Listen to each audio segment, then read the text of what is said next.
जिस मैथ्स के सवाल को सॉल्व करने में 4 मिनट लगते हैं उसका सोल्यूशन 2.5 मिनट में निकाल लेना, सामने से आती हुई फास्ट बॉल पे इतने कम टाइम में एक्शन लेना, सारा का सारा खेल फोकस का है। और वही फोकस आप कैसे अपने अंदर ला सकते हो वही इस वीडियो में आज बताया जाएगा, जो कि प्रैक्टिकल भी होगा। इसलिए का ना एक बहुत फेमस वाक्य है कि the successful warrior is the average man with the laser like focus. इस दुनिया में जो कोई भी फोड़ता है ना, वो अपने फोकस को एक वेपन बनाकर यूज करना जानता है। अगर आपको एग्जाम से एक रात पहले सब कुछ याद रहता है और एग्जाम में जाकर आपके दिमाग में वही गाने, रील्स और इधर उधर की बातें चलने लगती हैं, जिसकी वजह से आप बहुत सारी सिली मिस्टेक्स कर देते हो, तो फिर क्या फायदा इतनी प्रैक्टिस करने का।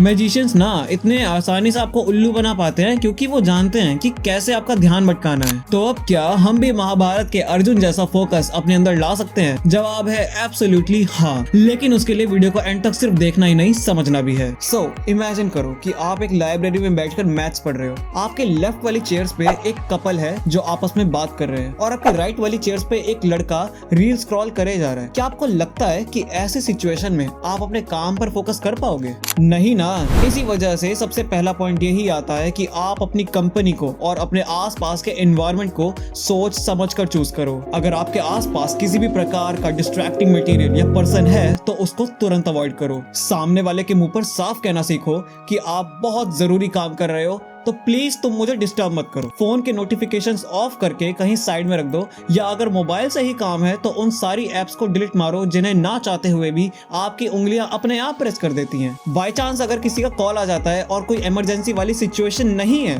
तो साफ बहाना बना दो कि आप अभी बात नहीं कर सकते। एक बात का और ध्यान रखना, you are the average of the top 5 people you spend the most time with. यानी कि कल को अगर आपके दोस्त आपको भटकाने वाले या उल्टी सीधी हरकतें सिखाने वाले मिल गए ना, तो चाहे जितना मर्जी ट्राई कर लेना, आप अपनी लाइफ में फोकस तो छोड़ो, डिसिप्लिन भी नहीं रह पाओगे। वैसे अगर देखा जाए तो फोकस जो होता है ना, वो डिसिप्लिन रहने का एक बाय प्रोडक्ट ही होता है। इसी में हमारा नेक्स्ट पॉइंट आता है कि आप अपनी दिनचर्या को सुधारना शुरू कर दो। मैं इस पर ज्यादा टाइम नहीं लूंगा, 1 मिनट में बता देता हूँ कि आपकी दिनचर्या कैसी होनी चाहिए। सबसे पहले सुबह जल्दी उठकर कम से कम 1 लीटर पानी पीना, फिर फ्रेश हो जाने के बाद कम से कम 30 मिनट एक्सरसाइज करना, 10 से 15 मिनट अपने भगवान के लिए निकालना, या उस समय में मेडिटेशन भी कर सकते हो आप। उसके बाद अपना दिन शुरू करना। रात में सोने से पहले या कम से कम आधे घंटे पहले ही स्क्रीन से दूर हो जाना, किसी भी बुक के कुछ पेजेस पढ़ लेना या थोड़ी बहुत जर्नलिंग कर लेना और सो जाना, और अगले दिन फिर से इसी दिनचर्या को फॉलो करना। एटॉमिक हैबिट्स के ऑथर जेम्स क्लियर एक बड़ी अच्छी बात लिखते हैं कि every action you take is a vote for the person you wish to become.